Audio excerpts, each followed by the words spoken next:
हो ना, तो उसमें जो 5 या 10 साल की आप एक्सप्लिसिट फोरकास्ट करते हो, मतलब उसमें आप बड़ा बैठ के सोचोगे कि जी कंपनी कैसी लगेगी, मार्जिन किधर जाएंगे, फिर उसके आगे क्योंकि कंपनी 10 साल में खत्म तो नहीं हो जाना, तो फिर आप उसके ऊपर एक फॉर्मूला लगाते हो जो कि परपेचुइटी वाला फॉर्मूला होता है, राइट। एंड उसमें क्या होता है कि उसमें एक चीज होती है, वो कहलाती है ग्रोथ रेट।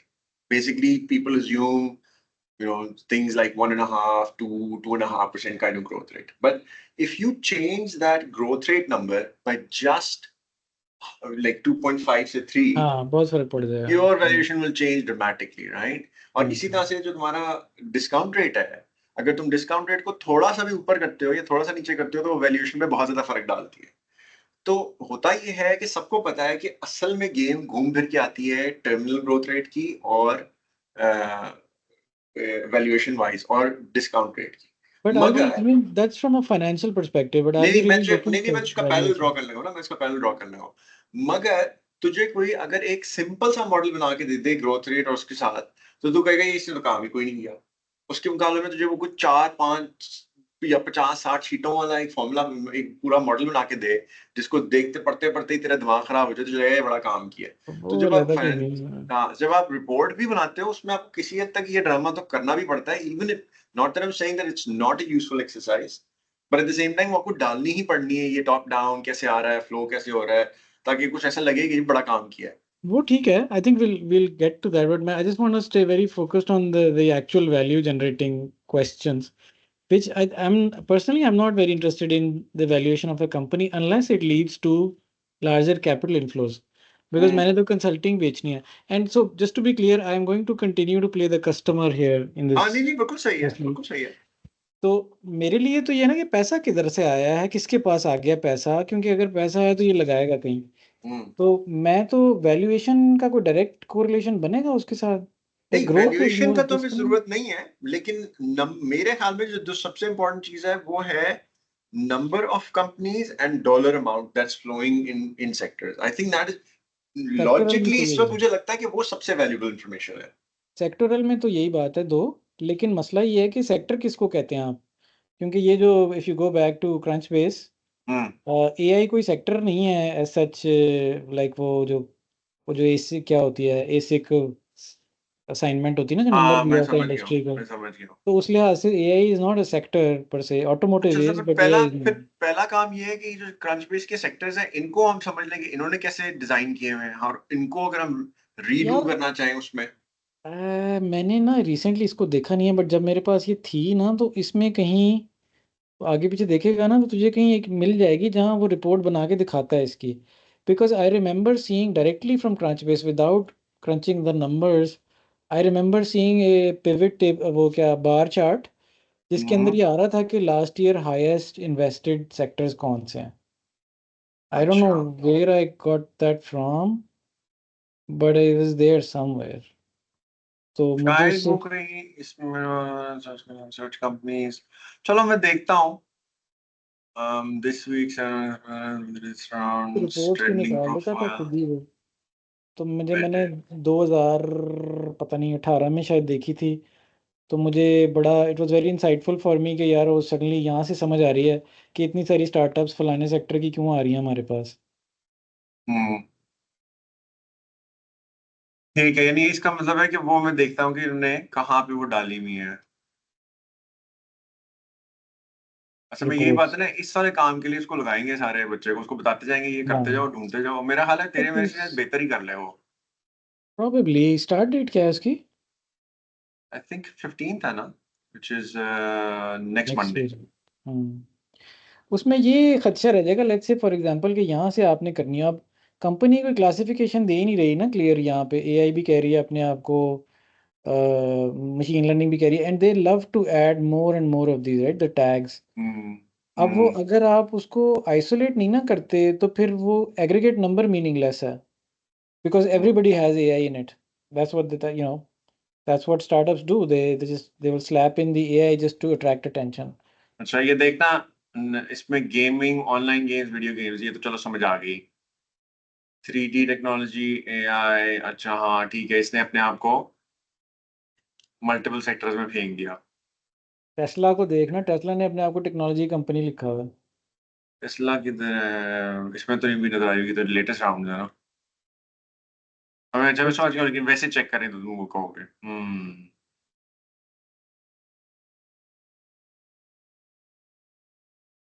इसलिए उसने फिर इवेंचुअली जाके ना लिंक्डइन से निकाली थी। अच्छा, तुम गए थे इसका कोई लिंक्डइन से, कोई लिंक्डइन की क्लासिफिकेशन के साथ भी कर सकते हैं?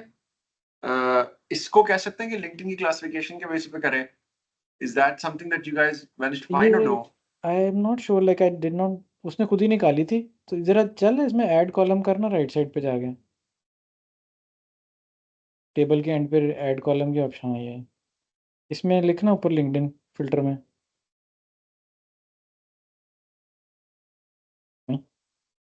ये कैसे है? अच्छा ये राउंड्स आ रहे हैं ना, आई थिंक वो कंपनियों की सर्च करोगे ना तो शायद वहां से कुछ मिल जाए लिंक्डइन का। नहीं ये डील सर्च कर रहा है ना, तो कंपनी हमें नहीं सर्च फंडेड कर रहा है। ऑर्गेनाइजेशन पे क्या ना, organisation name, organisation industries, funding तो निकल गई है उसमें से। और उसने निकाली थी, मुझे भूल गया कैसे निकाली थी, बट उसने चलो ठीक है। मे बी मतलब तुम मैनुअली ये कह आना रहे हो कि चाहिए। इफेक्टिवली लिंक्डइन क्लासिफिकेशन के साथ उसको उसने अलाइन कर लिया था? That's one option, I mean I that's mean, one. I think that makes sense, right? Using something that is as widely used as possible, and LinkedIn is definitely one of them. Um, I mean so if you looking at investment deals, you can देखना इसको कैसे slice कर सकते हैं। You can do it by geography, which I hmm, think she had a chart in there for Shanghai and whatnot. hmm, उनके भी headquarters ही होंगे I guess कंपनियों के। hmm, और एक हो सकती है bye size, size of hmm, company जिसको इन्वेस्ट ज़्यादा कर रहे हैं लोग। hmm, सेक्टर उसको भी कह सकते हैं ना, स्मॉल एंड मीडियम को भी सेक्टर कह सकते हैं। hmm, और फिर इंडस्ट्री क्लासिफिकेशन है, जो स्टॉक मार्केट मार्केट पे सेक्टोरल क्लासिफिकेशन है वो हो सकती है। और फिर क्योंकि टेक्नोलॉजी हो सकती है। I would ये imagine that if we can do a decent classification by sector, or sector classification that is acceptable and reasonable to follow, तो उसके बाद ये हमारी इंफॉर्मेशन काफी यूजफुल हो जाएगी, राइट? हाँ ये है investments. Again, the broader question is where's the money at? So they could be from revenue, could be from lending. तो देखो ना, मेरे ख्याल में आपको दो चीजों को फॉलो करना चाहिए। एक आपको फॉलो करना चाहिए इन्वेस्टमेंट्स, एक चीज होगी। एक आपको फॉलो करनी चाहिए कैपेक्स, नॉट नेसेसरली रेवेन्यू। क्योंकि देखना, ठीक है, अगर फर्ज करके एक बंदा है वो हाँ सही ढेर है। सारा रेवेन्यू होता है, वो ढेर सारा डिविडेंड दे देता है, तो वो तो इफेक्टिवली आपके कोई बहुत खास काम में नहीं आ रहा। हाँ वैसे capex invest, probably is a much better indicator, I would imagine. I mean what would people, you're right. Is that available here? Where do we get that from?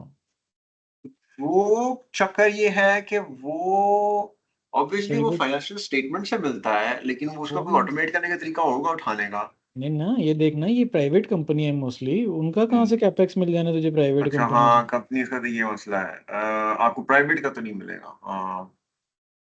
In which case then your only option is कि फिर आप अपना aperture broad करते हैं, public sector में चले जाते हैं और वहां से फिर एक्सट्रैपोलेट करते हैं कि पब्लिक में ही हो रहा है इस सेक्टर में, तो फिर देखो ना, प्राइवेट में भी उसमें यही भी हो रहा होगा। पब्लिक में भी अगर आप ये डिसाइड कर लो कि हमने किस रेवेन्यू साइज के ऊपर चलना है, को लिमिट करना है, तो फिर पब्लिक भी सब। मैं उस दिन जो तुझे भेज रहा था तस्वीरें, वो इसलिए भेज रहा था कि जो बार्न्स नोबल है वो ऑब्वियसली अब तो नहीं, लेकिन वो एक पॉइंट पे तो लिस्टेड ही थी ना। तो अगर तो फर्ज करो कि आप ये डिसाइड करो कि यार मेरी जो टारगेट मार्केट है वो एक्स डॉलर तक के size की company, whether you're talking market cap, or I think revenue might be a better idea than market cap. Market cap can fluctuate all a lot.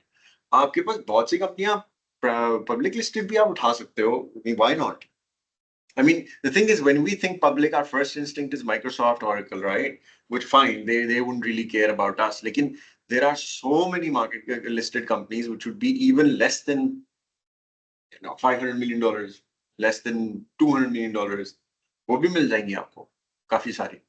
So why हाँ, would we want to limit ourselves just to private companies?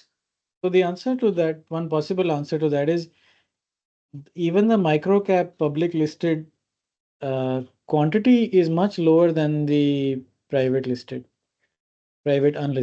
That is true. That is true. लेकिन Maybe सवाल ये पैदा 10 हो रहा है कि do times. we exclude the public ones, क्योंकि public ones के ऊपर तो No, हम no. potentially No, ज्यादा हाँ I mean data ही उनका available है ना, so analysis के लिए तो वो सही है. But what we are saying is that we will use that and extrapolate to the private sector because उनका data नहीं मिल रहा हमें. Which is quite an extrapolation, to yeah. be honest. Most of the time they're not replicas. IT के अंदर जैसे है ना, नहीं, लेकिन अगर अगर उमर उसको इस तरह से देखो तुम कि अगर हम अपने उस टारगेट के ऊपर नजर रखें जो असल टारगेट है कि हमने आइडेंटिफाई करनी है to as granular level as we can कि कौन सी कंपनियों की तरफ जाना चाहिए, तो while it's true that extrapolation is a problem, but if for example you discover कि जी मिसाल के तौर पे आपने माइक्रोसॉफ्ट को पकड़ा, एप्पल को पकड़ा और आपने उनकी कैपेक्स को डिवाइड किया, क्योंकि they would obviously be these large companies together would obviously be the biggest flow of capex from any part of the sector, right? Even companies that have raised money are investing, they would not be able to match if you combine the likes of Microsoft and Apple and this and that, right? And if they are sending more money towards certain sectors, so that automatically gives you a sense कि यार ये sector तो definitely बहुत heavily benefit कर रहा है. हाँ बिल्कुल, exactly. Like I said, वो sector आप public data से निकाल के फिर आप assume करते हैं कि everybody else, even the private companies in that sector are behaving similarly. That may be reasonable. That frankly appears to be the only thing we can do. Like, where else do we find private company data? तूने देखी है Priv को? मैंने देखी हुई है काफी पहले. वो है, they claim to have some private sector data, including revenue growth. I have tested that against some of the customers we currently have. It's not very accurate, but it's private वाला broadly अक्सर broad आती है strokes यार, maybe. वैसे उसमें कुछ ना कुछ फ्लॉज होते हैं, but there's a you accept a higher degree of flaw in the private Yeah, sector data. yeah.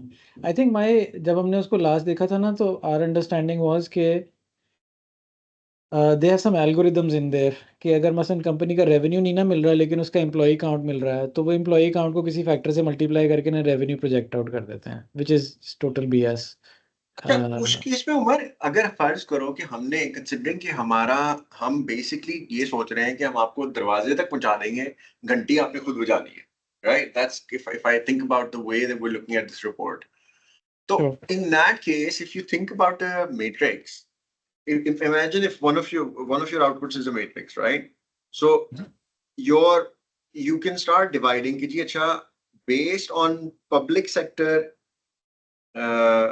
capex, क्योंकि public sector में it's not going to be capital raising as much as capex, I would imagine that's the better indicator. वो आपको एक certain sector की तरफ point करता है. Now if you can see कि जी जो हम यहाँ उठा रहे हैं कंपनियां प्राइवेट सेक्टर में जिन्होंने फंड्स रेज किए हैं वो भी match कर रही, similarly at least it's a significant portion of the overall spending, then that's one sort of box that you can definitely or should definitely look at, right? When that becomes your one in the matrix. दूसरे में है hiring की बात है, especially again अगर public sector spending नजर आती है एक certain sector में और चाहे आप पास data नहीं है but आपको hiring नजर आ रही है उस sector में, that could become another interesting one, right? So I'm not saying that we use public sector only, but there could be like overlaps and we go like this overlap kind of suggests that something's happening here and this overlap suggests something's happening here. Yeah. And I think a lot of those hypotheses can be made, but then they have to be retrospectively validated, and we have had issues with that. नहीं, लेकिन देखो, so there I kind of disagree with you. उसकी वजह ये है कि अगर तो फर्ज करो कि आपने इंडिविजुअल कंपनियों के नाम पकड़ाने लोगों को कि इसके घर जाके बेल जाके हो तुम्हें फायदा होगा, then yes, I mean, so think of it this way. If I come and say to you कि जी देखें आपको ना चाहिए ये है कि मैं सेमिनार कर रहा हूँ और सेमिनार में आपको ये बता रहा हूँ कि आपको ना आपकी उम्र जो है ना उसके हिसाब से आपको ना 60-40 इक्विटी डेट रखना चाहिए और मैं आपको एक लंबी चौड़ी कहानी सुना देता हूँ कि वो कैसे करना है ब्रॉडली. अच्छा, उसके अगला स्टेप है कि जी आपको स्टॉक कौन से उठाने चाहिए, आपको कौन से फंड्स उठाने चाहिए. That is a very different question and usually handled by a very different bunch of people. So if you look at wealth advisors, what they do is they get access to a whole bunch of these funds and stuff ठीक है, and they just become asset allocators. जैसे कि मैं समझो कि मैं तेरा asset allocator बना हुआ है, सोच मैं तुझे कह रहा हूँ यार तू 60-40 पे करके ना इक्विटी और डेट में मिक्स कर ले, और उसमें ये मैंने कर दिया कि मैंने तुझे कह दिया कि चल ये एसपीयूएस उठा ले, ये कर ले, लेकिन अब अगर इससे अगला स्टेप हो गया अच्छा मैं कौन से स्टॉक्स उठाऊं, कौन से वाले जिसमें चांस है कि मैं इक्विटी में और डीप जाना चाहता हूँ, कैसे जाऊं, वो मैं तुझे नहीं बता रहा। उसकी वजह ये है कि that's not what I am catering to, I get whereas if I that. As an analyst, as an stock analyst, that's what you do कि जी आप ये स्टॉक उठा लें। अच्छा वो स्टॉक एनालिस्ट कहेगा जी मैंने आपको इंडिविजुअल स्टॉक बताया, मैंने पोर्टफोलियो नहीं बताया आपको। So what we are talking about here is a portfolio mix guidance, I and get that. then and I get then that. and then you kind of go and try your luck out with this thing. What I'm saying is, whatever you end up defining as a sector ना, so generally क्या होता है कि जितना आप higher level prediction दे रहे हैं उतनी वो accurate होनी चाहिए, because individual variances उसमें factor out हो जाते हैं, होना ऐसे चाहिए। लेकिन we can define sectors in all kinds of ways. Yeah.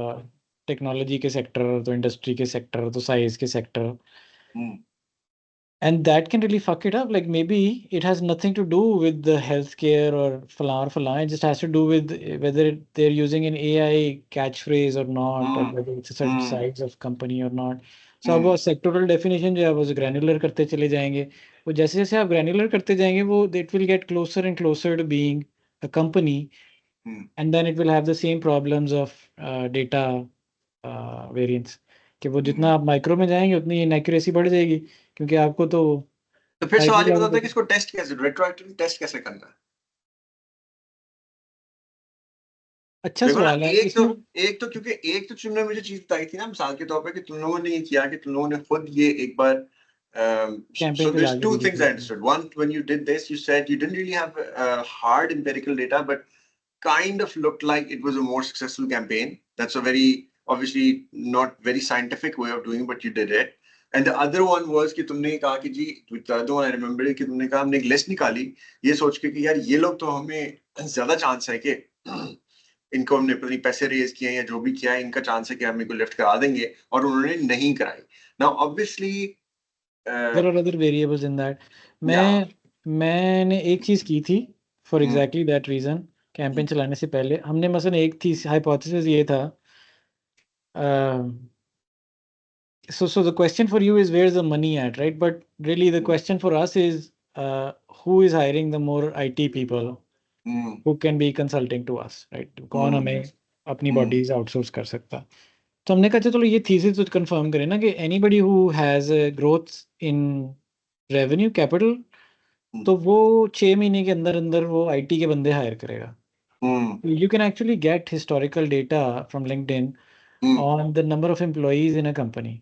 तो हमने कहा एज ऑफ टुडे कर लेते हैं कि आज जो है highest IT employee count growth, ठीक है, ये वाली कंपनी आपसे कहते हैं दे दे हमें। So we have as of today we have a snapshot कि जी इस वक्त पिछले 2-3 महीने में किन्होंने सबसे ज़्यादा आईटी के बंदे हायर किए। So you can get a list from LinkedIn for that. अच्छा उसके बाद आप उसको पकड़ लें और उसको कहें कि जी अब तुम 6 महीने पीछे चले जाओ, यार ये दरवाजा बंद कर दो, 6 महीने पीछे चले जाओ और देखो 6 महीने पहले इन्वेस्टमेंट किसको मिली थी, और उन दोनों का कोरिलेशन देख लें।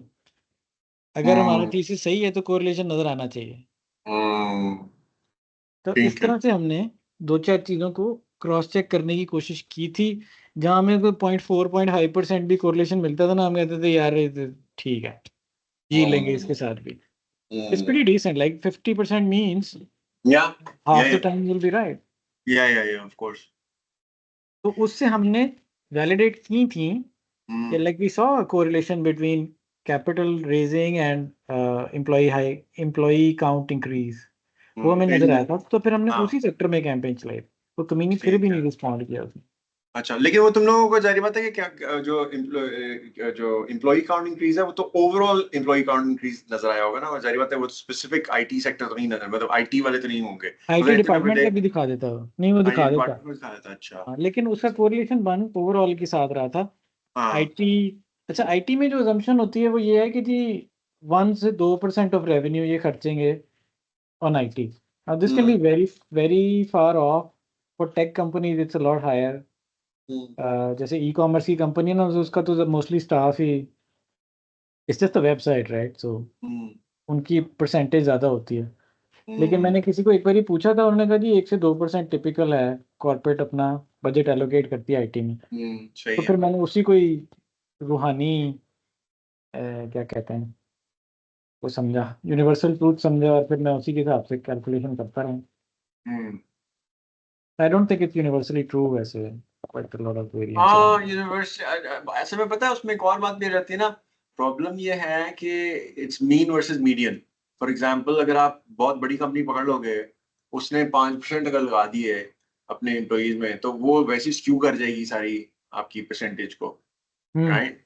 हम्म Versus if you do, okay, fine, you know what, I'm not going to care about the size of the company, number of employees. I'm just going to like Microsoft, what percentage are, okay, Microsoft may be a wrong one. Like McDonald's, what percentage are IT? Walmart, what percentage are IT? It doesn't matter कि जी Walmart और McDonald's में कितना बड़ा size में फर्क है, या for that matter कोई छोटी कंपनी को $500 मिलियन की मार्केट कैप वाली कंपनी, उसको भी आप वेट वही दे रहे हो, equal weighted. Then I hmm think that percentage might be a better indicator. Again, I think if you're talking about skewed by the size, then it could, those numbers could get skewed very quickly, very easily. I think you unless you take some of these assumptions you don't get very far with this अरे analysis. वो तो लेनी पड़ेंगी यार, वो तो लेनी पड़ेगी। असल में मेरे जो मुझे समझ आ रही है वो ये है कि from this report's perspective, taking assumptions isn't necessarily a problem as long as there is a rational link, you know, national logic to that assumption, and number two, हाँ किसी हद तक हम उसको retroactively check कर लें. But I again, think my point is that the rigor with which we have to go in terms of कितनी की दफा ये सही होगा, एक अगर कंपनी पकड़ते हैं कितनी दफा सही होगा, I think we can have a little bit of an ease over there because we're not actually going and saying, see, I think the rigor has to go even higher if, for example, at the last slide we say, these are the top 10 companies you should look at, right? That's what we're yeah. not doing, of course. What we're doing is we're kind of taking them right to the door and saying, गड्डी पे जाके देख लो, बजती है तो बज जाए. नहीं नहीं, आप Of ऊपर आ course. जाए जैसे हाँ ये नहीं हाँ सेक्टरल या इंडस्ट्री की जो है ना, हम्म like from my perspective the hmm sales team can hit 1,000 companies a day, hmm so it doesn't specifically, I mean it'd be great if we can, then we can be a lot more picky on who we talk to and get yeah more personalized. लेकिन अगर आप एक industry भी बता दें, थोड़ी sectoral classification छोटी भी दे दें, तो भी उनके लिए यूजफुल ही है। हम्म अच्छा, एक मसला जो होता है ना इसमें, वो एरर की कंपाउंडिंग है हम्म कि आपने पहला, लेट्स से सेक्टर लेवल पे आपने कुछ अजम्पशन ले ली हैं टू सिंप्लीफाई योर लाइफ, हम्म और उस बेसिस पे आपने कुछ सेक्टर शॉर्टलिस्ट कर दिए, और let's say your correlation there was 50% और समथिंग। yeah अब जब आप अगली लेयर में जाएंगे और इन सेक्टर्स की इंडस्ट्री ढूंढना शुरू होंगे, हम्म तो फिर आप फिर कुछ अजम्पशन लेंगे, तो फिर वो 0.5 जो है वो अगले किसी चीज़ से मल्टीप्लाई हो जाएगा, yeah and it just keeps getting worse, the deeper you go the worse this gets. that makes sense. लेकिन उसमें ये ना कि देखो अगर तुमने पहले लेवल पे 0.5 कर लिया है, बस इसमें इस तरह मिसाल लो कि हमने ये डिसाइड किया एलाइड कैपिटल के लिए कि जी अच्छा हमने ना ब्रोकरेज से शुरू करना है, और ब्रोकरेज हमने क्यों करनी है वो हमने अपने डिफाइन किया.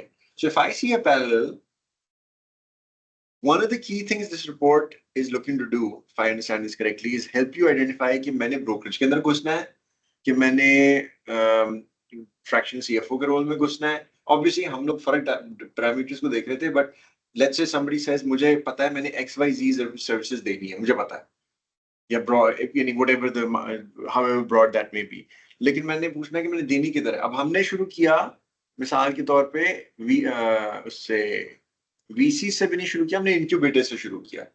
अब इंक्यूबेटर्स में हमें ये अंदाजा हुआ कि यार ये तो बहुत ही हमसे भी ज्यादा फुकरे हैं, ये तो मेरा हाल है कि हमें कुछ नहीं देने वाले, तो लेट्स मूव अप, राइट? हाँ, तो you're I kind of think feeling the ground, ना? है. You're feeling the ground as you yes go, rather than yes taking an elevated view and seeing it activity yes, kind. so I think what we're trying to do is do that for them, right? Like कि जी अच्छा आपको ना, given based on where the activity is, where the theoretical money flow has been heading, ये rather than, I think what we're trying to do is help people figure out that instead of going for incubators, start with something else, PE firms or something, right? That, if I understand correctly, that's what we're trying to do. उसमें ये है कि ये बात सही है कि industry classification becomes much more important, because if your industry classification is too broad, not really correct, then they'll make mistakes within that, because they'll be thinking, अच्छा इन्होंने हमें X जगह पे कहा है करने जाने के लिए, actually वो उसको Y जगह पे जाना चाहिए था क्योंकि classification ठीक नहीं हो रही थी. So I get that point. लेकिन हम basically ये कर रहे हैं कि हम ये कह रहे हैं कि जी go look into PE firms instead of incubators based on the data we're providing, right? And then beyond that, you kind of go and try your luck out within that broader sector. Yeah. I mean, industry classification is an assumption. It's a hypothesis कि industry classification का correlation है with the question at hand. अच्छा, वो लेकिन देखो उसमें जो जिसका हायरिंग का तुमने जिक्र किया, एक अगर हम उसमें कुछ और देखते हैं अगर हमें, so I guess one side is the top down कि हम जो देख रहे हैं, बट बॉटम अप भी देखेंगे कि हमने जिनसे किस्म का रेट्रोएक्टिवली चेक करना है. एक तो तुमने हायरिंग को फिगर कर लिया, right? That was one. I mean, the question becomes, what other indicators could we use to try and test this out? Hiring के अलावा. I mean, ideal तो would be कि अगर आप कहो जी कि अच्छा ये हमारे पास, not that I think we'll find it easily, but ideal would have been कि जी आपको पता लगे कि जी ये कंपनी ने फला IT कंसल्टेंसी कंपनी को हायर की, एंगेज किया, इतनी कंपनियां एंगेज हुई इस सेक्टर में इस हायरिंग के बाद, क्योंकि really if we had that data, you would go कि यार अच्छा ये सेक्टर में पैसा रेज हुआ और इसके बाद इतने अरसे में हिस्टोरिकली इतनी कंसल्टेंसी कंपनियां जो है ना वो एंगेज हो गई इन लोगों के साथ. Which I think is probably one of the best ones that you would want to figure out, right? हाँ, लेकिन वो करना मुश्किल है, वो आपको डेटा मिलेगा नहीं. है वो जो bureau of labour and statistics है ना, हाँ, जब आप किसी सब कॉन्ट्रैक्टर को इनवॉइस इशू करते हैं ना तो उसमें क्लासिफिकेशन होती है हाँ, उसकी इंडस्ट्री की. सो दे एक्चुअली पब्लिश कि किस सेक्टर में सब कॉन्ट्रैक्टिंग किस सेक्टर में सबसे ज्यादा हुई है. अच्छा, यानी you can search for railway जो है उन्होंने सबसे ज्यादा किसको सब कॉन्ट्रैक्ट किया. तो वो actually bureau of labour and statistics money flow को ही ट्रैक कर रहा होता थ्रू सब कॉन्ट्रैक्टर इन्वॉल्वमेंट. ये उसने निकाली भी थी, but we found a pretty टीलू connection with it with the LinkedIn employment data. अच्छा, लेकिन वो एक्चुअली रेवेन्यू दिखाता.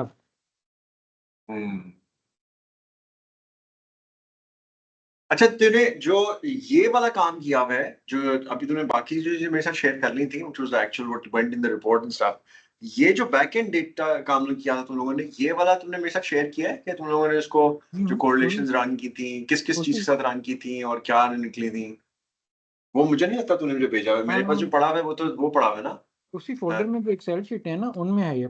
अच्छा, एक्सेल शीटों में होगा उसमें. डेटा उसमें है, ठीक है. तो यहाँ से निकालती है, मुझे आई एम नॉट क्वाइट श्योर, लेकिन डेटा उसको निकाल के वहाँ लाती थी, फिर वहाँ से क्रंच करके शी वुड गिव मी सम. तो जो कोरिलेशन है वो इस तरह निकाली हुई थी, but there wasn't a sort of mathematical correlation, but what like I explain कि जी वो अगर 10,000 कंपनियों ने पिछले 6 महीने में आईटी की हायरिंग ज़्यादा की है, तो उनमें से कितनी थी जो 6 महीने पहले जिन्होंने फंडिंग ली थी. तो काउंट से ना वो परसेंटेज निकाल लेते थे. So you would have something like 50% of the companies that got funding 6 months ago hired their IT staff increased by 200% after 6 months. अच्छा, चलो एक काम करता हूँ ना, मैं वो एक्सेल भी देखता हूँ, ठीक है. जो मेरा ख्याल है ना कि तुमसे मुझे जो एक आइडियल चीज चाहिए, तुम थिंक अबाउट कि किस पैरामीटर पे हम डिफाइन कर सकते हैं. एक सेकंड यार. Hello. Hi, Nana. I'm just on a call and I have a meeting after this. Can you just message me, or otherwise we can speak tomorrow morning? No. Let me know when it's free and free or 0 and 0. and if not, then we'll see towards the end of the month. Okay, thank you. अच्छा हाँ, तो वो sorry मैं क्या कहना था, हाँ एक काम अगर हम ये करें कि ये डिफाइन कर लें कि पब्लिक सेक्टर से, एक तो है ना कि पब्लिक सेक्टर से जो सबसे बड़ी कंपनियां हैं उनको इसलिए रेफरेंस पॉइंट रखें जो टेक सेक्टर में है, ताकि हमें high level heavy duty capex वगैरह का फ्लो नजर आ जाए. I think that's one thing we can use the public data for. That's very high level, heavy money flow, right? Sure. So big public companies for sectoral sort of analysis. ठीक है, उसमें मेरा ख्याल जब भी बच्चा आता है उसको कहेंगे भाई कि पहला काम ये करो कि जो ये टेक बड़ी वाली टेक कंपनीज है, जितनी भी टेक कंपनीज है, इनकी जरा बताओ ना कि किस तरह से सेटअप हुई है, फिर तुम उसको थोड़ा गाइड कर सकोगे कि this one's making sense, this one's not making sense from a... CapEx would correlate to change, right? Or would it correlate with size of the space? What is the space? So let's say Microsoft AI के ऊपर पहले 1 billion लगा चुका है, but the CapEx this year is 250K. Yeah. So that would indicate change. That But would it's indicate missing basically the current and future planned spend. क्योंकि देखो इससे तो कोई फर्क नहीं पड़ता. मतलब मिसाल के तौर पे ब्लॉकचेन है, लेट्स से ब्लॉकचेन का क्रेज आया, 3 साल टका के लोगों ने पैसे खर्चे, लेट्स से वो उतर गया. What I'm saying is, what if there's a big sector which is underserved but is not growing? We would miss that then. अच्छा एक काम करते हैं ना, so you're not wrong, but let's try to take each thing one by one, because I don't think one exercise will necessarily be able to cover everything, right? Sure. I mean, what does make sense is that the spending by the public sector does give you a high level idea to begin with, a high level idea कि ये money flow किस direction में कर रहा है within tech sector, especially जब आप tech sector की कंपनी उठाओगे कि कौन सी, मिसाल के तौर पे अगर let's say, I mean, I think there will be some level of conjecture, but let's say Amazon है, it turns out that Amazon spending more capex than Microsoft and Apple combined. You know, I'm going to give you a very crazy example. उस case में there is some level of call, I guess, by virtue of the kind of company it is and what we read, we might be able to read into अच्छा ये किधर रहा है. अगर वो कहते हैं जी कि ये basically cloud की चीजों की तरफ ही जा रहा है, तो then you kind of need to figure out that's what you need to be doing, right? Like for example, the whole thesis that Hassan has कि जी 1400 कंपनी है Oracle की, उसमें से पता नहीं इतनी जो थोड़ी सी कंपनी है जो कि अभी Oracle पे गई नहीं, और सॉरी क्लाउड पे शिफ्ट हुई नहीं है, बाकी सारी शिफ्ट हो जाएंगी with time क्योंकि वो inevitable है. I mean, that's the thesis that he's running with, right? And that's why he's chasing that thesis. Now, to some extent, you might be able to figure that out by virtue of जिस तरह वही बात है कि इन्होंने अच्छी, क्योंकि वो उनको ट्रेल पता थी, उन्होंने कहा जी माइक्रोसॉफ्ट और वो पता नहीं कौन सी दूसरी कंपनी इतने पैसे खर्च रहे हैं AI पे, तो उसका मतलब निविडिया को तो पैसे जाने ही है. उसकी वजह है कि निविडिया उनको वो हार्डवेयर देता है जिससे कि वो अपने AI के ड्रामे करेंगे सारे, राइट? Exactly. तो किसी हद तक वो उनकी कैपेक्स की डिटेल्स उनकी प्रेजेंटेशन वगैरह में होंगी भी कि जी हम यहाँ खर्च रहे हैं वहाँ खर्च रहे हैं. वो आम तौर पे इतनी बड़ी कंपनियां ये नहीं सिर्फ आगे कहेंगी जी हमने $30 बिलियन खर्चना है और गेस करो कहाँ खर्चना है. It will be quite an exercise कि इनकी फाइनेंशियल स्टेटमेंट्स के कैपेक्स के सेक्शन में से जो कीवर्ड्स वो उठाएगा कि किस चीज पे वो खर्च रही हैं, उसको फिर कोरिलेट करना विद ब्रॉडर इंडस्ट्री डेफिनेशंस और समथिंग लाइक दैट ना. वो कहेंगे जी हम मसलन एपी ऑटोमेशन AI के ऊपर बहुत काम कर रहे हैं. अब वो उसको कोई सेक्टरल कनेक्शन बनना ही नहीं है उसका. चलो देखो ना, लेट्स सी. मेरा ख्याल है कि पहला काम तो ये कर मुझसे शुरू करके देखें, हमें बहुत जल्दी समझ आ जाएगी कि इस एक्सरसाइज का कितना फायदा होगा. मतलब आप 2-4 जो बड़ी कंपनी है उनसे शुरू करोगे, उनके जब आप उठा के देखोगे और कि वो क्या डिस्क्राइब कर रहे हैं, अगर आपको लगा कि जो यार वो डिस्क्राइब कर रहे हैं it's too generic, it's not going to be really useful, then fine, we can do it. ये तो होगा ना, there will be, you know, dead on arrival वाली भी हमारे पास ideas तो आएंगे for sure. But I would imagine कि given that these companies provide a lot of detail to investors and shareholders on calls, we may get some decent information. करके देख लेते हैं, आई डोंट माइंड। करके देख लेते हैं। मैंने ये वाला आसान है ना, ये हमें बेसिकली 1-2 दिन के अंदर ही पता लग जाएगा कि इसका कोई फायदा भी होना है कि नहीं होना। इट्स मतलब one of those literally things जिस हाँ you are much more comfortable at it than I am. मैं तो any time you ask me to go through a 200 page financial report, मेरा तो चक्कर आने लग जाते मुझे। नहीं वो मैं उसको आराम से ये करना मुश्किल नहीं होगा, मैं उसको आराम से समझा लूंगा उसने कहाँ से उठाना है, और मुझसे वो पूछता भी रहेगा तो मैं बताता रहूंगा ये खोल के देख लो, ये मुझे बेच के देख लो, वो हम हाँ। कर लेंगे। ये वाला इतना बड़ा मसला नहीं होना चाहिए। दिस वंस वन ठीक है मुझे तेरी बात से लग रहा है कि क्रंच बेस लेना ही पड़ना है हमें। यार। वैसे मुझे भी लगता है कि $600 यार डाल देते हैं, ले लेते हैं। मैं ले लेता हूँ ना, तूने बाकी जगह तू पे, एक तो मैं तुझे कह रहा हूँ मुझसे आधे पैसे ले ले, तू वो डाल नहीं रहा उसमें, तो वो ये तो मैं ले लेता खैर हूँ। है, ताका वालों को कहना कि तुझे बड़ी अशद जरूरत है इसकी। यार वैसे मैं आमतौर पे करता है ऐसी हरकत ही हूँ, लेकिन मसला ये है कि इस पे इनको कन्विंस करना मुश्किल हो जाएगा। नहीं नहीं, ले लेते हैं, ले लेते हैं, बाकी देख लेंगे बाद में। ये वो आ जाए ना लड़का, ये maybe hmm have a session or two with him, तो फिर हम्म ले लेते हैं ताकि हमें we get the maximum out of our UI. हाँ नहीं, पहले 1-2 इसी बाइक वाली को इस्तेमाल करते हैं, इसको थोड़ा सा देखते हैं, उसके ऊपर कर लेते हैं। जो हाँ जो तो पब्लिक कंपनीज वाला काम है ना, बाय द वे, ये तो उसको उनकी वेबसाइट्स और वो क्या एक्सचेंज की वेबसाइट वगैरह से उठाना होगा, क्योंकि उसमें प्रेजेंटेशंस होंगी, उसमें फाइनेंशियल रिपोर्ट्स के अंदर से कुछ ढूंढना निकालना होगा, वो तो सारा पब्लिक डेटा है, वो तो ये नहीं है।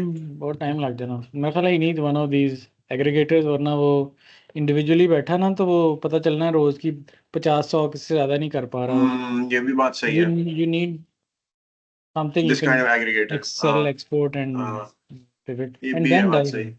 हाँ ये भी बात सही है, ये भी बात सही है। चलो वही बात है ना कि शुरू का एक तब तक तो इस पे अपना बोरो की वे पे चलाएंगे ना उसको। हाँ मैं देखता हूँ कितनी देर यहाँ खींच सकते हम्म हैं। हम्म इज्जत तो कोई है नहीं, तो चलो ऐसे ही सही।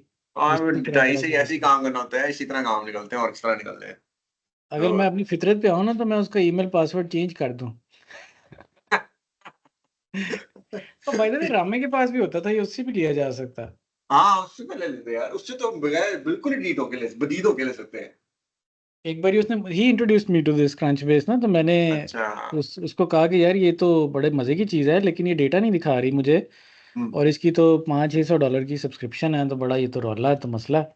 हम्म तो I was mind there for like a few minutes and eventually said कि जस्ट शट अप, मैं तुम्हें ले देता हूँ। तो 5 minutes later he sent me the credentials, uh, which I then used subsequently for many months shamelessly. Lesson learn इस तरह करते हैं, उस हसन को दोबारा कॉल पे लेते हैं, let's do this again. Yeah, that is a way. That is a way to do it. अरे वो लेकिन शरीफ आदमी है यार, बेचारे ने मुझे जब मैसेज भी किया ना, उसने मुझे भाई क्या तूने ही बताया होगा उसको कि ये इशू खड़ा हुआ है, तो वो उसने मुझे पहले मैसेज किया कि यार मुझे बड़ा, I am really sorry to hear it, I really hope कि भाभी मेड इट। तो पता नहीं, फिर मैंने ही कुछ आगे अपनी चवल मारी कि यार ऐसे है। नहीं उसने ही मुझे कुछ कहा है कि शायद कि यार हाँ कुछ पासपोर्ट बदलने का वक्त, ये कुछ ऐसा। मैंने कहा हाँ पासपोर्ट बदलने का वक्त आ गया है। शायद उसने ही पहले लिखा कि शायद कुछ और देखना चाहिए, ये करना चाहिए। फिर मैंने कहा हाँ वक्त आ गया है, मैं सीरियसली देखने लगा हूँ। तो वो कहता है कि अच्छा मैं लेट्स सी गोसास कैन हेल्प, क्योंकि पॉसिबल है कि तुम अमेरिका आ जाओ या तुम कनाडा आ जाओ। अरे यार मैंने कहा ये भाई जो आने, फिल्म है ना ਇਹਦੇ ਚ ना पई, वो नहीं सारे आने जो वाला उसके काम तो बंदे ना, भाई बहुत मुश्किल है, आने वो वाला काम अपने तो पास इम्पॉसिबल अपने सारे बंदे लाने का ना, उनके पास एक ही फार्मूला है इधर भी। जो द बेट इज कि तुम गोसास में रहो 5-6 साल इधर ऑफशोर, हम है। तुमसे जरा पैसे बना लें, फिर हम्म, हम तुम्हें ना इमिग्रेशन तुम्हारी करा देंगे। अब ये जो हाँ मलेशिया भी खोला हुआ है, ये भी इसी चक्कर में खोला हुआ है कि चलो जरा सस्ती इमिग्रेशन हो जाएगी। हाँ और नहीं बच्चे नहीं, ऐसे मेरा तो पागल हैं। ऑब्वियसली वो नहीं नहीं, मतलब सीधी सी बात है कि मुझे इसमें तो कोई इंटरेस्ट नहीं है। अगर बात हुई है कि मेरे पेरेंट्स अल्लाह का शुक्र है अभी जिंदा है, यार ये तो इधर रहते हुए अनफॉर्चुनेट बात हो गई है। और वही बात है कि सारे ही कहते हैं कि बहुत शुक्र है कि यहाँ पे रहने का फायदा था कि फिजा जितनी देर आंटी जिंदा रही है, हर महीने 1.5 बाद एक चक्कर लगाती रही है। वो तो यहाँ पे हाँ। अल्लाह ने कुछ इस किस्म का कुछ सिचुएशन बना दी कि वो नहीं जा सकी, वेरी वेरी अनफॉर्चुनेट। लेकिन आप अमेरिका गए हो तो फिर तो गारंटीड है ना, मतलब आपने तो फिर तो पहुंचना ही नहीं है आपने। ऐसे है। और अमेरिका में ऐसे तो है। यार आपका पेरेंट पूरे बीमार हो जाए तो फिर आपने कितना, 6 महीने में, चलो 4 महीने में एक दफा में लगा लोगे चक्कर, आप मैं महीने 1.5 महीने के 1-2 चक्कर तो नहीं लगा सकते। मेरी एक कजन है, सेकंड कजन है, हम्म उसके अब्बू फौत हो गए, तो उनके घर गए तो भाई साहब जो थे ना, वो फोन पकड़ के तो हम्म जनाजे में जाके पुप्पी के जूम कर रहे हैं, फिर वो मरहूम की मैयत के ऊपर जूम कर रहे हैं, तो वो मैंने नजर पड़ी तो वीडियो जो कॉल है उसके ऊपर 6 फुप्पियां भी थी अमेरिका की, वो सारी जनाब अपनी अपनी उसमें रो रही हैं। मैंने ये मंजर कभी नहीं था देखा हुआ कि वीडियो कॉल पे नहीं तो यार मैं 6 सच्ची फुप्पियां बताऊं, रो रही मैं हैं। पार्टली जब फिजा ने जब रात को कहा है ना कि तुम जाओ, मैं सब बिल्कुल कॉल रैप अप ही करूं, मैंने आगे भी जाना है। जो फिजा ने मुझे सो हुआ ये ना कि अगेन जो डिटेल में सुनाऊंगा, लेकिन इवेंचुअली हुआ कि हमने सारी वो मैंने टिकटें टुकटें कराई, सब कुछ करा लिया था। फिर जब हमें पता लगा कि ये तो हम बहुत बड़ी बेवकूफी करने लगे हैं, तो फिर सब कुछ कैंसिल किया। तो मुझे रात को 12:30-1 बजे फिजा ने क्योंकि कहा है कि आप ना आप चले जाए उस पे हम्म, अटेंड, आप जाके जनाजा अटेंड कराएं। तो मैं हम्म, फ्रैंकली स्पीकिंग बहुत रिलक्टेंट था, क्योंकि मुझे था कि Fiza is handling it well, but बात ये है कि it won't, I wasn't sure कि how much it would take for her to break down. तो हम्म, मुझे था कि यार मेरा वहां होना जरूरी है। सो मैंने थोड़ा सा रिक्वेस्ट किया, but then she kind of said कि just imagine if it was you in my place, wouldn't you tell me want me to go. Like that's true, अगर खुदा ना खास्ता मेरे पे ये बात आई होती तो मेरे लिए भी हम्म, यही होता कि फिजा चली जाए, तो I would still be at least a consolation for me. खैर, अल्लाह अल्लाह करके मैं निकला, चला गया। तो ये इसने उनको एक दफा कहा था कि आप उनकी तस्वीर, मुझे तस्वीर दिखा दें अम्मी की। Obviously she can I mean, हालांकि वैसे टेक्निकली प्रैक्टिकली स्पीकिंग जो टाइम था, उसके भाई ने भी कहा, कहते हैं फिजा से कहो कि जो टाइम था जिसपे आने की जरूरत थी उस पे वो वहां पे थी, कॉन्स्टेंटली थी। तो इतनी हम्म, परेशान ना, आई मीन कहना आसान है, करना मुश्किल है। बट फ्रैंकली उसको भी वो जूम शूम पे उसकी तस्वीर आंटी की बॉडी की और इधर उधर की चीजों से उसको फर्क कंसोलेशन पड़ा है, प्राइज है, उसको फर्क कंसोलेशन पड़ा। प्राइज है ना वो तो। यू वुड वांट, मतलब मेरी नानी का इंतकाल हुआ तो वो she almost she was in her last leg and they were going to start morphine, जिसके बाद वापस नहीं आते आप, तो या उन्होंने फिर अपनी मॉर्फिन डिले कराई हफ्ता कि मेरा हम्म बेटा आ ले जरा मैं 2 दिन मिल लूं, and then she very consciously and calmly said कि अब शुरू कर लो, I have had my hmm peace. Hmm there is एक खलिश है इन चीजों में, जो कोई जाहिर है शक तेरी नहीं है, बेगम के बल्कि भी दिल मुझे में यार रहेगी। बता रही थी, बल्कि मेरी कजिन की बेटी है, उसका फोन आना था फिजा को, मैसेज वैसेज आया, तो उसको कह रही थी, उसने फिजा ने उसको ये कहा कि अल्लाह की मर्जी, अब क्या कर सकते हैं, मतलब who would have hmm, thought कि इस would play या out like this। तो या उसने कहा कि आप, उसने एग्जांपल दी, उसने कहा, एक्चुअली मुझे दो बड़ी स्टार्क एग्जांपल सुनी अभी पिछले दिनों में। एक उसने कहा कि उसने कहा आप वाकई में ठीक कह रही हो कि ये अल्लाह की मर्जी है, क्योंकि अपेरेंटली उसके ताया फौत हुए, when she वो जो है उसके ताया फौत हुए, and her daughter, his daughter who was in Pakistan couldn't attend। अब वो डिटेल्स हम जान नहीं लिया मैंने कि क्या है, मैंने सोचा कि यार ये भी हो सकता है। दूसरी उससे भी आगे की चीज निकली सुनी मैंने, एक आई हुई थी को मिलने फिजा से, उसने बताया कि उसकी दोस्त कोविड के दिनों में उसकी अम्मी को हो गया कोविड, और वो तबीयत हो गई काफी ज्यादा खराब। नहीं सॉरी, वो कोविड के दिनों में हो गई बीमार, और वो हो गई बहुत ज्यादा खराब। तो उनको 5 बेटियां, पांचों पांच पाकिस्तान पहुंच गई, पांचों को कोविड हो गया, पांचों क्वारंटीन में चली गई।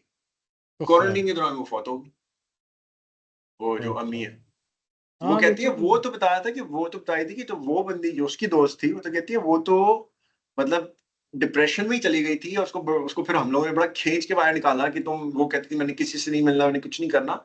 फिजा के का शुक्र है, बहुत अच्छा उसको हैंडल कर रही है, she is really putting up a brave face, and I तेरी can बेगम को imagine मिलना ही बहुत पैना बहुत यार, मुश्किल है।